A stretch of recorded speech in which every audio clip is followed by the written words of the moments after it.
Hi hello నమస్తే, నేను మీ doctor Kalidas మైత్రి. అయితే ఈరోజు మనం ఒక ప్రాముఖ్యమైన టాపిక్ గురించి అయితే మాట్లాడుకోబోతున్నాం. అదే ప్రోటీన్. ఎవరిని అడిగినా సరే ప్రోటీన్ తిను, ప్రోటీన్ తిను, ప్రోటీన్ తిను. మీరు బరువు తగ్గాలనుకుంటున్నారా? బరువు మెయింటైన్ చేయాలనుకుంటున్నారా? సన్నబడాలనుకుంటున్నారా? గ్రోత్ చేయాలనుకుంటున్నారా? స్టాప్ సర్జరీస్ తర్వాత వూండ్ హీలింగ్సా? ప్రోటీన్ ప్రోటీన్ ప్రోటీన్ ప్రోటీన్ అసలు ఈ ప్రోటీన్ అంటే ఏంటి? Let's dive into the video. Protein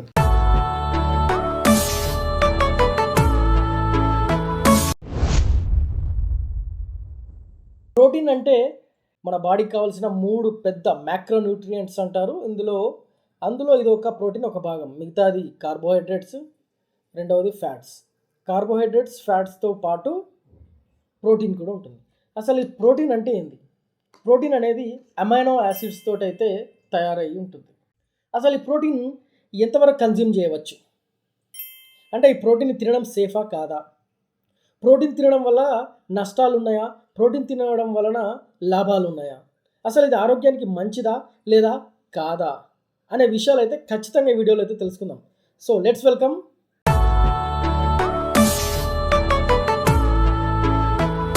protein మన బాడీలోకి మనం ఎలా కన్జ్యూమ్ చేసుకుంటాము? ప్రోటీన్ని బయట తయారు చేస్తే ఏ విధంగా తయారు చేస్తారు? అసలు మనం ప్రోటీన్ మనము ఎంత డోసులో తీసుకోవాలి? అసలు ప్రోటీన్ మన శరీరానికి ఏ విధంగా హెల్ప్ చేస్తుంది? అసలు ప్రోటీన్ మన శరీరానికి ఏ విధంగా కూడా నష్టం చేస్తుంది? అంటే మనం ప్రోటీన్ని దినచర్యలో ఏ విధంగా తీసుకుంటాము?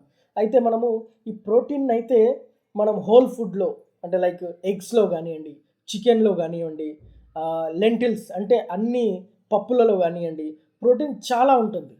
ఇలాంటి మనము బాగా తిన్నప్పుడు ప్రోటీన్ మన జీర్ణ వ్యవస్థ ద్వారా మన బాడీలోకి అయితే వెళ్ళిపోతుంది. సో ప్రోటీన్ని సపరేట్గా తీసుకునే అవసరం అయితే ఉండదు. అయితే కొన్నిసార్లు ప్రోటీన్ తీసుకోమని డాక్టర్స్ అడ్వైజ్ చేయొచ్చు, ప్రోటీన్ తీసుకోమని జిమ్ ట్రైనర్ అడ్వైజ్ చేసుకోవచ్చు, ప్రోటీన్ తినమని ఇంకెవరైనా మీకు అడ్వైజ్ చేసినప్పుడు దానికి కొన్ని ఖచ్చితమైన సర్కమ్స్టాన్సెస్ అయితే ఖచ్చితంగా ఉంటాయి. ప్రోటీన్ పౌడర్ని ఏ విధంగా తయారు చేస్తారు? సో బేసిక్గా ఇక్కడ 2 టైప్స్ ఆఫ్ ప్రోటీన్ పౌడర్ అయితే మనకు అవైలబుల్ ఉంటాయి.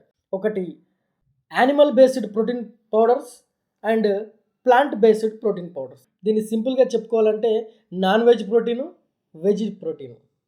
యానిమల్ బేస్డ్ ప్రోటీన్స్ అయితే మనకు ఎగ్స్, చికెను, ఫిష్, మీట్ ఇటువంటి ఇటువంటి వాటి ద్వారా అయితే మనకు లభిస్తాయి. ప్లాంట్ బేస్డ్ ప్రోటీన్స్ అయితే మనకు చిరుధాన్యాలు కానివ్వండి, పప్పులు కానివ్వండి, అదేవిధంగా సోయా, మెయిన్ మనకు సోయా, నట్స్ కానివ్వండి, సీడ్స్ కానివ్వండి, వీటి నుంచి అయితే మనకు ప్లాంట్ బేస్డ్ ప్రోటీన్స్ అయితే లభిస్తాయి. అసలు ఈ ప్రోటీన్స్ మనం తీసుకోకపోతే మన బాడీలో ఏమవుతుంది? ఈ ప్రోటీన్స్ కానీ తీసుకోకపోతే మన బాడీ వీక్ అయిపోతుంది. ఇమ్యూన్ సిస్టమ్ అంటే రోగ నిరోధక శక్తి అనేది తగ్గిపోతుంది. అదేవిధంగా మన మజిల్ లాస్ అవుతుంది. మన మజిల్ అనేది వీక్ అయిపోతుంది, లాస్ అయిపోతుంది. ఇమ్యూన్ సిస్టమ్ అనేది తగ్గిపోతుంది. వూండ్స్ అనేటివి హీలింగ్ లేట్ అవుతాయి. అంటే గాయాలు, పుండ్లు, ప్రోటీన్స్ తక్కువ తీసుకుంటే అవి కూడా వూండ్స్ అనేటివి, పుండ్లు అనేటివి లేకపోతే గాయాలు అనేటివి లేట్గా మానుతాయి అన్నమాట. అదేవిధంగా వెంట్రుకలు రాలిపోతూ ఉంటాయి. మన అబ్నార్మల్ నేల్స్ కూడా ఉండే అవకాశం అయితే ప్రోటీన్స్ డైట్ అనేది మనం సరిగా తీసుకోకపోతే, మన బాడీలో ప్రోటీన్స్ అనేటివి సరిగా లేకపోతే ఇటువంటి లక్షణాలు అయితే వచ్చే అవకాశం ఉంటుంది. సో వీటన్నిటిని అధిగమించడానికి మనకు ప్రోటీన్ డైట్ అయితే చాలా చాలా చాలా అవసరం. సో మనం తీసుకునే మీల్లో ప్రోటీన్ అనేది చాలా అవసరం. సో ఒక డాక్టర్ కానీ, ఒక జిమ్ ట్రైనర్ కానీ, అంటే ప్రొఫెషనల్ జిమ్ ట్రైనర్ కానీ ప్రోటీన్ కన్జ్యూమ్ చేయండి అని ఎందుకు చెప్తాడు? అసలు ప్రోటీన్ ఎందుకు తీసుకోవాలి? అయితే చాలామంది ఈ గడిబిడి జీవితంలో, ఈ ఉరుకుల పరుగుల జీవితంలో ప్రోటీన్ తీసుకునేంత టైం వారి దగ్గర ఉండకపోవచ్చు. కాబట్టి ఈ మోడరేషన్ జీవితంలో వాళ్ళకు ప్రోటీన్ తీసుకునే టైం ఉండకపోవచ్చు. కాబట్టి ఇన్స్టాంట్గా ప్రోటీన్ దొరుకుతుంది కాబట్టి అంటే ఆ ప్రోటీన్ తినమని సజెస్ట్ అయితే చేస్తుంటారు. డాక్టర్స్ కొన్ని సందర్భాలలో గాయాలు అయిన తర్వాత గాయాలు తొందరగా మారడానికి, మజిల్ లాస్ ఏమైనా అయ్యి ఉంటే మజిల్ తొందరగా రిపేర్ అవ్వడానికి, ఇమ్యూన్ సిస్టమ్ ఏమైనా తక్కువ ఉంటే ఇమ్యూన్ సిస్టమ్ రిపేర్ అవ్వడానికి మాత్రం డాక్టర్లు సజెస్ట్ చేసే అవకాశం అయితే ఉంటుంది. సో ఈ ప్రోటీన్ ఏం చేస్తుంది? మజిల్ బిల్డింగ్ అయితే చేస్తుంది, మజిల్ రికవరీ చేస్తుంది, ఇమ్యూన్ సిస్టమ్ను రోగనిరోధక శక్తిని పెంచుతుంది, మన స్కిన్ ఈ నెయిల్స్ లాంటివి హెల్తీగా ఉంచడంలో సహాయపడుతుంది, మన లోపల వైటల్ ఆర్గాన్స్ నిర్మాణానికి వైటల్ ఆర్గాన్స్ రిపేర్కి కానీ ఈ ప్రోటీన్ అయితే ఏర్పడుతుంది. ఎల్డర్ పీపుల్స్లో అంటే ముసలి వాళ్ళు కానీ ఏజ్ పైన పడ్డ వాళ్ళు ప్రోటీన్ తీసుకుంటే వాళ్ళ మజిల్ వీక్ కాకుండా లాస్ కాకుండా అయితే ఈ ప్రోటీన్ అనేది హెల్ప్ చేస్తుంది. సో అందుకని చెప్పేసి ఈ ప్రోటీన్ తీసుకోవడం అనేది కొన్ని సందర్భాలలో చాలా చాలా ఇంపార్టెంట్ అన్నమాట. ఈ ప్రోటీన్ పౌడర్ అనేది మనకు ఎటువంటి మంచి లాభాలు అయితే చేయగలుగుతుందో దీని వలన నష్టాలు కూడా ఉన్నాయి. అసలు నష్టాలు ఏంటి అంటే రిస్క్ ఏంటి? ఫస్ట్ కిడ్నీ పైన చాలా ప్రభావం చూపుతుంది, కిడ్నీ ఫిల్టరేషన్ పైన కూడా చాలా చాలా చాలా ప్రభావం చూపుతుంది. కానీ excessive consumption of protein also మన కిడ్నీల పైన విష ప్రభావం చూపే అవకాశం అయితే ఖచ్చితంగా ఉంటుంది. ఒకవేళ మీరు కిడ్నీ ప్రాబ్లంతో ఉంటే మాత్రం ప్రోటీన్ పౌడర్ ఖచ్చితంగా తీసుకోకూడదు. And second thing, digestive system పైన కూడా ఈ ప్రోటీన్ పౌడర్ ఎఫెక్ట్ చూపించే అవకాశం ఉంటుంది. చాలామందికి పడక వాళ్ళకి బ్లోటింగ్ కానీ గ్యాస్ కానీ డయేరియా అయ్యే అవకాశం కూడా ఉంటుంది ప్రోటీన్ పౌడర్ తీసుకుంటే.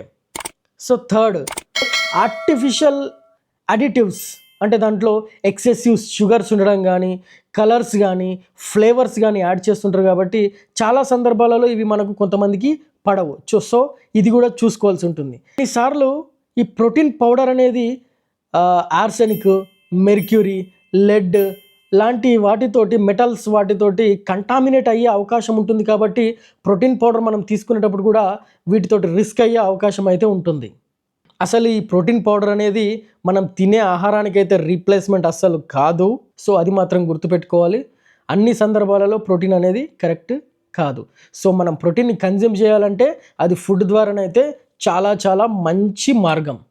సో ఇవి ప్రోటీన్ ద్వారా అయ్యే రిస్క్లు: kidney health, gastritis health, contaminations, additive flavours, ఈ విధంగా అయితే రిస్క్ ఫ్యాక్టర్స్ అయితే వీటితోటి ఉన్నాయి ప్రోటీన్ పౌడర్తో. ప్రోటీన్ పౌడర్స్ తీసుకునేటప్పుడు అయితే కొన్ని టిప్స్ అయితే ఇస్తాను. ఆ టిప్స్ని అయితే గుర్తుపెట్టుకోండి, ఆ టిప్స్ని అయితే ఫాలో అవ్వండి. ఫస్ట్, మీకు liver, kidney, digestive system problems ఏమైనా ఉంటే మాత్రం మీరు ప్రోటీన్ పౌడర్ని అయితే తీసుకోకండి. మీకు డాక్టర్ని అయితే కన్సల్ట్ అవ్వండి. ఒక లిమిటెడ్ డోస్ మాత్రమే, ఒక పర్సన్ ఇంతే తీసుకోవాలి, అది నేను చెప్తాను తర్వాత. పర్సన్ ఇంతే తీసుకోవాలి. సో లిమిటెడ్ డోస్ మాత్రమే, డైలీ రికమెండ్ డోస్ మాత్రమే తీసుకోండి. 3, ఓన్లీ ప్రోటీనే తీసుకోవడం కాదు, దాన్ని మనం తినే ఆహారంతో కూడా బ్యాలెన్స్ చేస్తూ ఉండాలి. అంటే ఎగ్స్ కానీ, చికెన్స్ కానీ, ఫిష్ కానీ, మీట్ కానీ, ధాన్యాలు కానీ, పప్పులు కానీ ఇలాంటివి తింటూ వాటిని బ్యాలెన్స్ చేస్తూ ఉండాలి. ఒకవేళ మీరు ప్రోటీన్ పౌడర్ తీసుకుంటున్నారంటే హై క్వాలిటీ బ్రాండ్ మాత్రమే తీసుకోండి. అందులో మినిమం అడిటివ్స్ అనేటివి ఉంటాయి. సో హై క్వాలిటీ బ్రాండ్స్ అనేటివి చాలా చాలా ఇంపార్టెంట్. ఇప్పుడైతే మనకు మార్కెట్లో అయితే 2 రకాల ప్రోటీన్స్ అయితే అవైలబుల్లో ఉన్నాయి.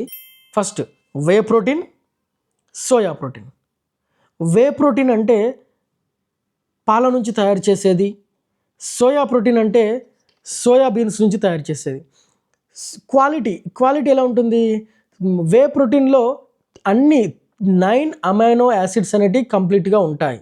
సో సోయా ప్రోటీన్లో కొన్ని తక్కువ, మిథియోనిన్ అనేది కొద్దిగా తక్కువ ఉండే అవకాశం అయితే ఉంటుంది. వే ప్రోటీన్ అనేది ఫాస్ట్గా అబ్జర్వ్ అయిపోతుంది. అంటే మన డైజెస్టివ్ సిస్టంలో మనం ఎప్పుడైతే ప్రోటీన్ తీసేసుకుంటామో అది ఫాస్ట్గా అబ్జర్వ్ అవుతుంది. కానీ సోయా ప్రోటీన్ అయితే స్లోగా అబ్జర్వ్ అవుతుంది. వే ప్రోటీన్ మజిల్ బిల్డ్ చేయడంలో, మజిల్ రిపేర్ చేయడంలో ఎక్కువ పాత్ర అయితే పోషిస్తుంది. అదేవిధంగా సోయా ప్రోటీన్ అయితే బ్యాడ్ కొలెస్ట్రాల్ తగ్గించడంలో అండ్ హార్ట్ హెల్త్ను ఉంచడంలో కొద్ది వరకు అయితే పాత్రను అయితే వహిస్తుంది. వే ప్రోటీన్ లాక్టోస్ ఫ్రీయా అంటే కాదు, and soya protein lactose free. So whey ప్రోటీన్లో కొన్ని brands isolated isolate whey protein అని కూడా ఉంటుంది, నార్మల్ వే ప్రోటీన్ అని కూడా ఉంటుంది. సో ఇవి రెండు సోయా అండ్ వే అలర్జీని కలిగిస్తాయా? అవును, రెండు అలర్జీని కలిగించే అవకాశం ఎవరిలో ఉంటుంది? కొంతమందికి సోయా అంటే పడదు. సోయా పడని వాళ్ళలో సోయా ప్రోటీన్ అనేది అలర్జీని తెచ్చే అవకాశం ఉంటుంది. అదేవిధంగా లాక్టోస్ పడని వాళ్ళకి లాక్టోస్ కూడా అలర్జెటిక్ అయ్యే అవకాశం అయితే ఇవి ప్రోటీన్స్ పౌడర్ ద్వారా అయితే ఉండే అవకాశం అయితే ఉన్నది. ఇవి హార్మోన్స్ పైన ఇంపాక్ట్ చూపిస్తాయా? వే ప్రోటీన్ అయితే హార్మోన్ పైన ఇంపాక్ట్ అయితే చూపించదు అని స్టడీస్ అయితే చెప్తున్నాయి. సోయా ప్రోటీన్ అయితే ఈస్ట్రోజన్ అనే హార్మోన్ పైన అయితే ప్రభావం చూపించవచ్చు అని అయితే. వే ప్రోటీన్ అనేది కొన్ని ప్రాముఖ్యమైన లక్షణాలు ఉన్నాయి, సోయా ప్రోటీన్ అనేవి కొన్ని ప్రాముఖ్యమైన లక్షణాలు ఉన్నాయి. వే ప్రోటీన్కు సోయా ప్రోటీన్, అసలు ఈ వే అండ్ సోయా ప్రోటీన్ మనము ఎప్పుడు పిక్ చేసుకోవాలి, ఎలా పిక్ చేసుకోవాలి? సో వే ప్రోటీన్ ఎప్పుడు చూజ్ చేసుకోవాలి? మీకు ఫాస్టర్ మజిల్ రికవరీ కానీ ఫాస్టర్ మజిల్ గ్రోత్ కానీ కావాల్సినప్పుడు వే ప్రోటీన్, లేదా లాక్టోస్ ఇంటాలరెన్స్ లేనప్పుడు ఈ వే ప్రోటీన్ అయితే చూజ్ చేసుకోవాలి. మరి సోయా ప్రోటీన్ ఎప్పుడు చూజ్ సో సోయా ప్రోటీన్ అంటే అందరికీ తెలుసు, plant based protein. Plant based అంటే వెజిటేరియన్ ప్రోటీన్. సో ఒకవేళ మీరు నాన్ వెజిటేరియన్ ప్రోటీన్ కాకుండా వెజిటేరియన్ ప్రోటీన్ పిక్ చేసుకోవాలనుకుంటే ఆ సందర్భంలో పిక్ చేసుకోవచ్చు. కొద్దిగా హార్ట్ హెల్త్ అంటే కొలెస్ట్రాల్ లెవెల్ తగ్గించాలనుకుంటే కొద్దిగా మీరు సోయా ప్రోటీన్ని పిక్ చేసుకోవచ్చు. అదేవిధంగా మీకు లాక్టోస్ ఇంటాలరెన్స్ ఉంది అన్నప్పుడు ఈ సోయా ప్రోటీన్స్ పిక్ చేసుకోవచ్చు. సో మీరు ఈ సోయా ప్రోటీన్ అయితే కొద్దిగా ఇంకా రిచ్గా ఉండడం కోసము రైస్ ప్రోటీన్ కానీ పీ ప్రోటీన్స్ కానీ ఈ ప్రోటీన్స్తో కూడా ఈ సోయా ప్రోటీన్ అయితే కంబైన్ చేసుకోవచ్చు. సో ఇది ఏ ప్రోటీన్ని ఏ విధంగా వైజ్గా పిక్ చేసుకోవాలనేది. హోల్ ఫుడ్లో అయితే తీసుకోవచ్చు, కాకపోతే వెన్ యు ఆర్ టేకింగ్ ఇన్స్టాంట్గా ప్రోటీన్ తీసుకుంటున్నామంటే it shows effects on our digestive system. So you have to pick your protein powder very very wisely. మీ ప్రోటీన్ పౌడర్ని అయితే చాలా ఆలోచనతోటి తెలివితోటి చూజ్ చేసుకోవాల్సి ఉంటుంది. సో చాలామంది జిమ్ కోచర్స్ కానీ చాలామంది జిమ్ ట్రైనర్స్ కానీ కొన్నిసార్లు చెప్పే అవకాశం ఉంటుంది, ఈ ప్రోటీన్ తీసుకోండి, ఆ ప్రోటీన్ తీసుకోండి అని. వాళ్ళకి అవగాహన ఉంటుంది, ఎందుకంటే వాళ్ళు ట్రైన్ అయ్యి కూడా వస్తారు కాబట్టి వాళ్ళు చెప్పడంతో పాటు శ్రద్ధ పెట్టుకొని అసలు నాకు ఏం జరుగుతుంది, నేను ఎటువంటి ప్రోటీన్ తీసుకోవాలనేది మాత్రం ఖచ్చితంగా చూసుకోండి. కిడ్నీ, లీవర్, ఇంటెస్టైన్ ప్రాబ్లమ్స్ ఉన్న వాళ్ళైతే మీరు ఖచ్చితంగా ప్రోటీన్ పౌడర్ అయితే తీసుకోకండి, అవాయిడ్ చేయండి. ఫస్ట్ ఒకవేళ మీకు అటువంటి రికమెండేషన్ వచ్చిందంటే ఫస్ట్ మీరు నియర్ బై డాక్టర్ని అయితే ఖచ్చితంగా కలవండి. సో ఇది ఫ్రెండ్స్, ప్రోటీన్ అంటే ఏంది, అసలు ప్రోటీన్ డాక్టర్స్ కానీ లేదా జిమ్ కోచర్స్ కానీ లేకపోతే ఇంకెవరైనా ఎందుకు మనకు రికమెండ్ చేస్తారు, ఆ విషయం అయితే మీకు పూర్తిగా అర్థమైంది అనుకుంటా. ఇదే విధంగా మీకు ఇలాంటి టాపిక్స్ ఇంకా ఎలాంటి ఏమైనా డౌట్స్ కానీ క్లియర్గా తెలుసుకోవాలనుకుంటే ఖచ్చితంగా సబ్స్క్రైబ్ చేసుకోండి. ఆ కామెంట్ని ఖచ్చితంగా మీరు ఆ డౌట్ని ఖచ్చితంగా మీరు కామెంట్ బాక్స్లో అయితే రాయండి. మనం నెక్స్ట్ వీడియో ఆ టాపిక్ పైనే చేద్దాం. Stay fit, stay healthy, choose your protein wisely. This is Dr. Kalidas Maitri signing off.